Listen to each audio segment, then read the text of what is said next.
Hey guys, I hope you're doing great and welcome to this YouTube channel. Into this video, we're going to build together an in-memory cache system, right? Into the playlist, so not the video, right? So this playlist is going to be devoted to building from scratch an in-memory cache system, right? And this first video is just where we are going to set the foundation of what we are going to build along the way. Right, so in this video we are just going to set the foundation, like answer basic question to kind of better understand the tool, right? We are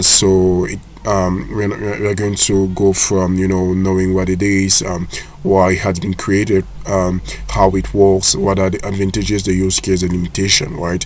And I have also prepared some figure, right, so not just talk without how can I say that, without a visual example, right, so that this information stick inside your mind, right? So let's start by the very beginning. Okay, what's an in-memory cache, right? An in-memory cache, you can find the definition on the internet, but I'm going to use my own definition based on how it works, right? An in-memory cache is just a cache system but which is built upon memory, right? So we have to understand what is a cache system. Okay, and we can just define a cache system by taking an example of a dashboard. Okay, let's say we have a system and we have a dashboard, right, which has data that doesn't change very often but are highly in demand, right? So that means we can have at the same time thousands of clients, okay, accessing for the same data, right? So the traditional way is to for every request make the same computation, perhaps reading the data from the database, right? And by database I mean the database built upon the disk, right? And perhaps do all the computations, right, and return those data. Okay, now let's say within 1 second or a short period of time we have thousands of requests. Okay, we're just going to do the same operation again and again. Okay, that's where the cache system comes in, right? So instead of having every time do the same operations, right, the same heavy operation, because it increases latency, right? Instead of having the same the same data as requested, for the same the data requested doing the same computation, right, we can just have a system or a memory where we are going to store data temporarily.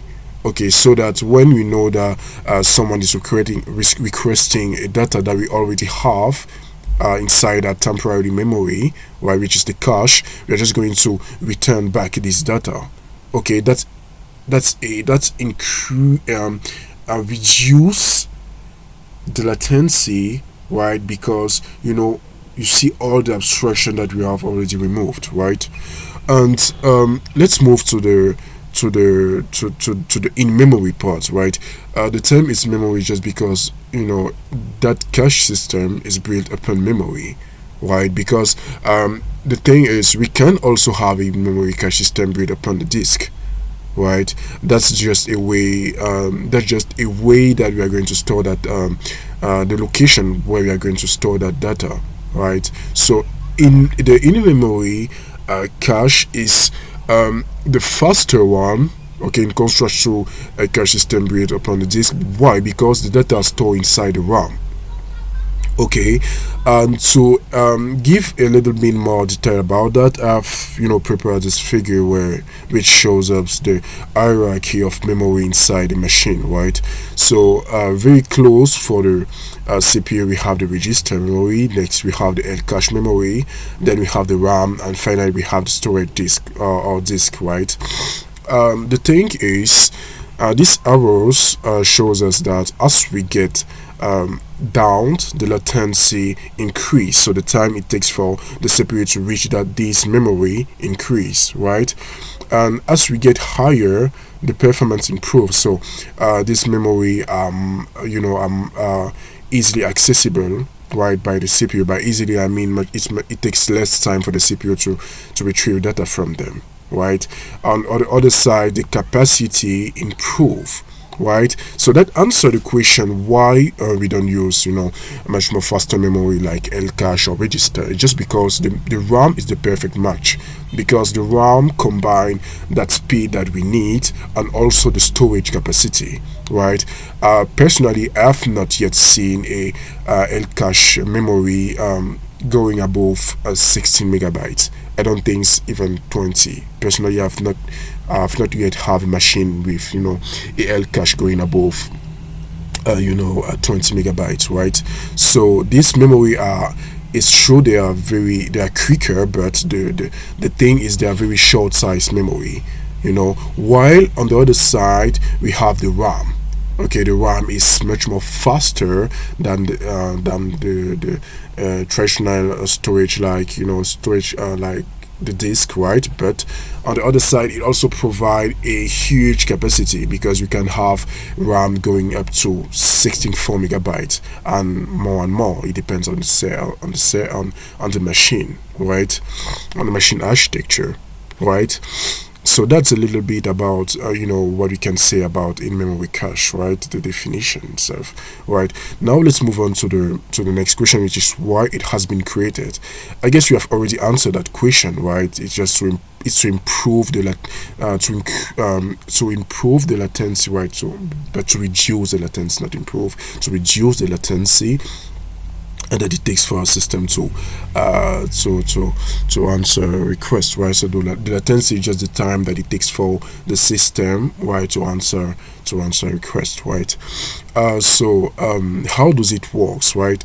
To answer this question, I've provided this figure showing a basic system. Okay, the first figure is a system without a cache system, and the next one is after a long reflection what our system is going to look like if we have set up an in-memory cache system, right? So as we can see, because let's get back to the dashboard example, right? Let's say we have this data that we have an API route exposing the route slash data, right, in get, which to retrieve the dashboard informations, right? So let's say we have the first client which requested those dashboard information. Okay, we have the load balancer which is going to forward this request to the right server, right? So don't pay attention to the network, to the time it takes for the network to transmit information. Just pay attention to the latency that it takes for the storage system to response, right? So we have the web server, which is going obviously to request those data to the database, because the database is the source of truth, right? It has the data you are looking for, right? And let's say we have 100 milliseconds, which is pretty much the average time that it could take for to receive information from the database, right? So for the first client, we are going to take our system is going to take 100 milliseconds, right? To provide a response, right? But that's not the problem. The problem is for the next 100 clients accessing for the same informations, they're going to wait for the same amount of time while the data hasn't changed. Right? Why? Because the web server is going to do the same operation, retrieving data from the database, make some computation, and returning a response. Right? So after making some reflection, and you have decided to integrate any memory cache system inside our backend, right? So let's see how it improves the flow. Okay, the first client asked those data, right? How the flow change. Now the web server, before talking to the database, right, is going to request our cache system, okay, which is is going to request the data to the cache system, right, and asking if the cache system already have those data, right? If the cache system say no, then he's going to get those data to the database, right? But the thing is, before returning a response to the client, right, it's going to store temporarily this data inside our cache system.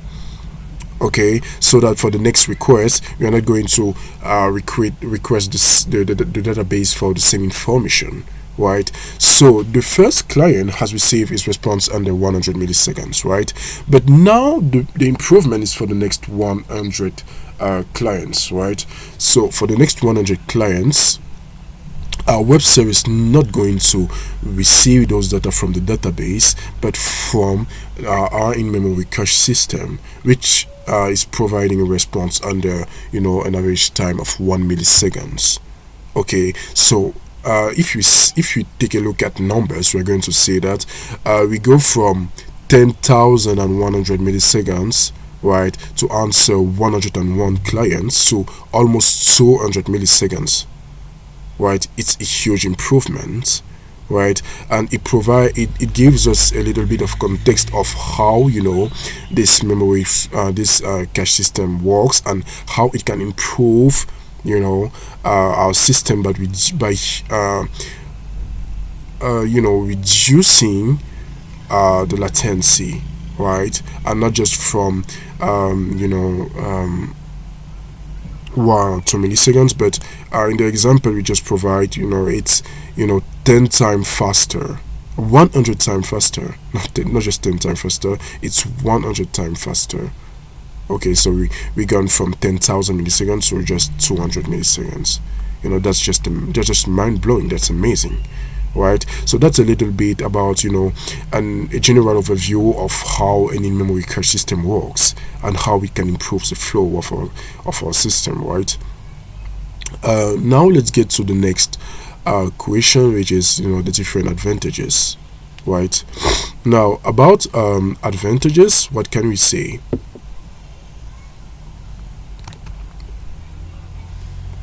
Let's focus on these three principal advantages. First, we have the low latency. Next, we have the high throughput, and finally, we have the high scalability. Right. So let's start by the low latency. Right. So why the low latency is an improvement?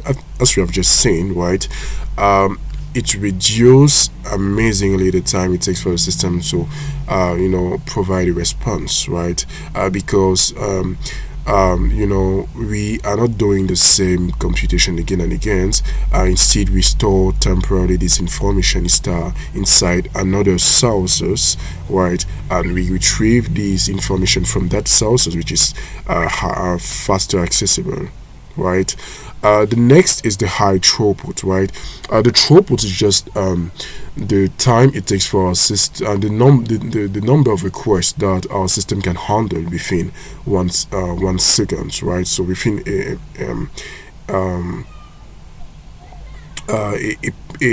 period of time, right? So obviously, because by integrating a such system, we reduce the latency. Okay, it's obviously improved the throughput of our system, because now the system can ship faster. As a result, you can handle many requests, okay, within a specific amount of time. Because let's say before I've integrated our memory cache system, for every request we have to take, it takes almost 100 milliseconds now. So that means let's say the system provide a response within 1 second, so, right? So that means in 1 second we can just our system can serve I guess it's 10 clients, right? It's just 10 clients. But now that we have reduced the latency of our system to almost 1 millisecond, right, we can within 1 second, right, provide a response for 1,000 clients, which is a huge improvement. So that just shows us how the latency, the reducing of the latency on the other side improve the throughput of our system, right? And the last point is the high scalability, right?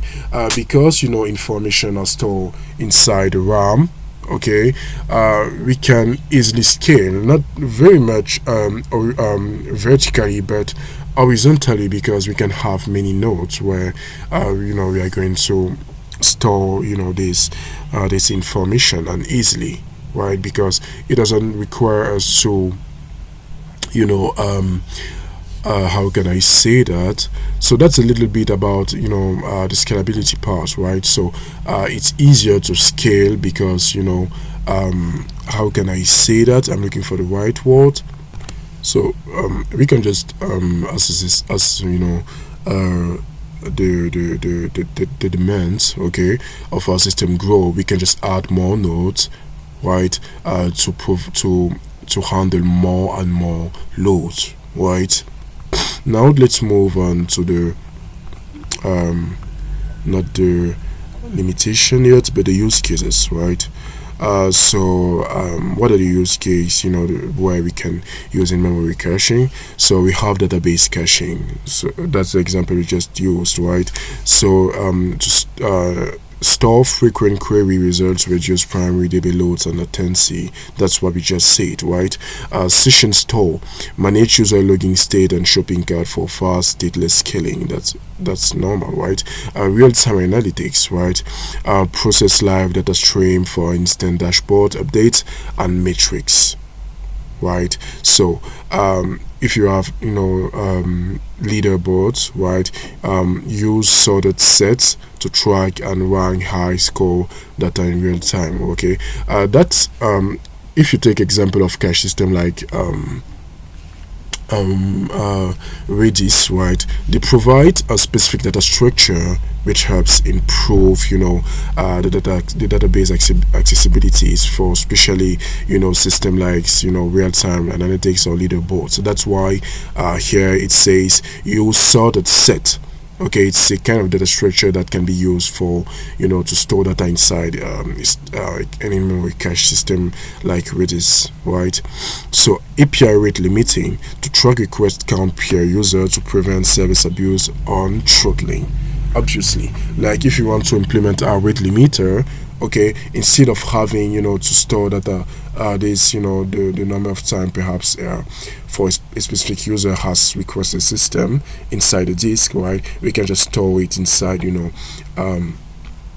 cache system, right. So it's going to be obviously access get it's going to be how can I say that,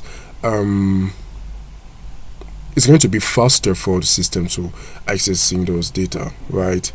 So the pipswap messaging, right, enable high speed asynchronous communication between microservices.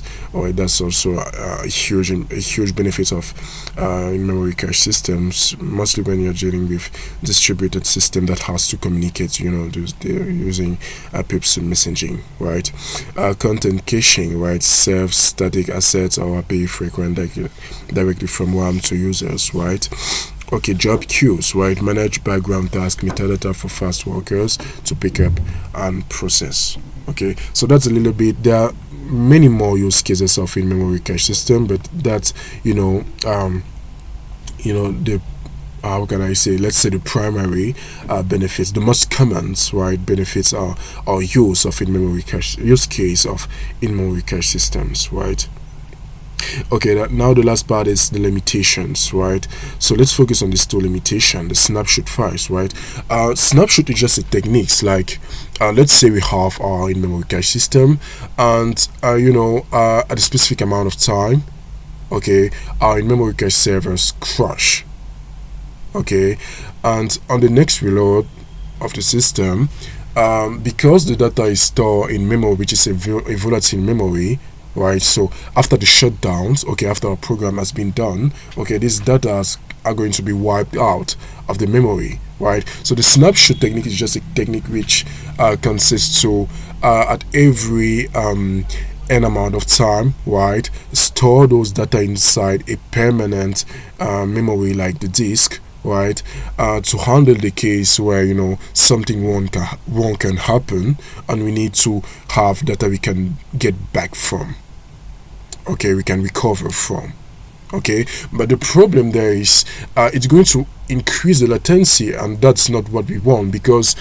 for every request, right, we are going to not just write inside an in-memory cache system, but also update the copy, okay, update the snapshot file inside the disk, right. And that makes us back to the beginning, because we want to run out from constantly having to deal with the disk, because it's a very low it's a very speedless memory, right. So the next limitation is the replication, right?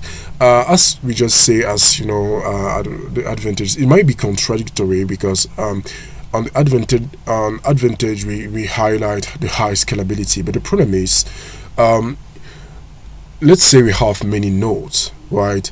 The problem is on every write we have to synchronize these nodes, right? This all these nodes, let's say even if you have a leaders, all these other nodes has to be synchronized, okay? And as the you know as the same way the snapshot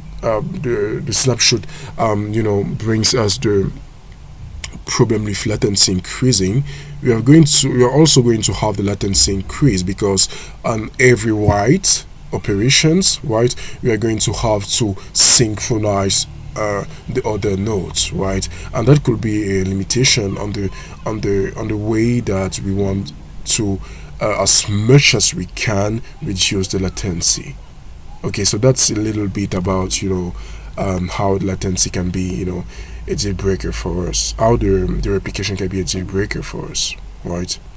So finally we are going to just have an overview of the system we are going to build, right? So that's an overview of our in-memory cache server. Okay, we are going to build it inside layer by layer. So as you can see, our in-memory cache server is going to have the network layers, right? Because it's we are going to build it upon the TCP layer, right? So the network layer is the guys which is going to be responsible to handle incoming requests, right? So handle client request and so on, right? Then it's going to receive those data in in binary, because we are on the TCP layers, right? We are not dealing with text, we are dealing with raw bytes, right? It's going to send this byte to the protocol layers, right?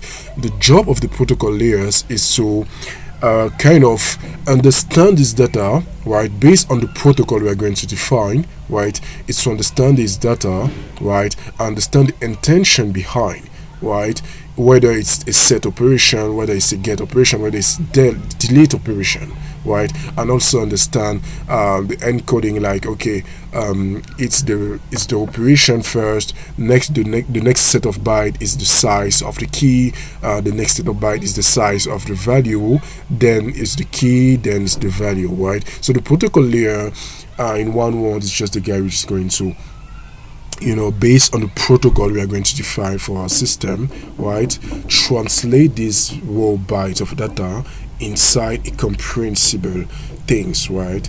Then it's going to, as we can just see there, it's going to pass this data to it's going to pass this data to the storage engine, right? So it receives raw bytes data, and as an output, we have this well formatted data, right? So the storage engine knows that, okay, it's a get method, okay, that's the key, that's the value.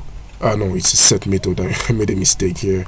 It's a set method, that's why they are a key and value, right? So it's a set method, right? So that's the key, that's the value, right? The storage engine is just the guy which is going to handle the core logic of our system, because it's going to handle the how we are going to store information, how we are going to get them, how we are going to manage sharding, okay, how the hashing algorithm is going to work to based on the key accessing the right shard and so on. So that's a little bit about the different layer. Once it has processed this data, it's going to return a response to the protocol layer. The protocol layer is going to return a response following the protocol, right? We have defined to the network layer, and the network layer is going to translate that into raw byte and send them back to the clients, right? So that's a little bit about how the system you're going to build is going to work, right? So into the next video we are going to deep dive into to the coding part, right, which is the most fun part, where we are going to start building the system layer by layer, right? So we are going to start by the storage engine, which is the most important layer for our system. Okay, so that's a little bit about that's all about this video. I hope it by the end of this video you have now a better understanding of what an in-memory cache system is, and I hope you are going to I hope you have learned a lot from this video, and I hope you are going to continue to learn along the way. So I'm just waiting for you for the next video. I don't know what else to say. Thank you.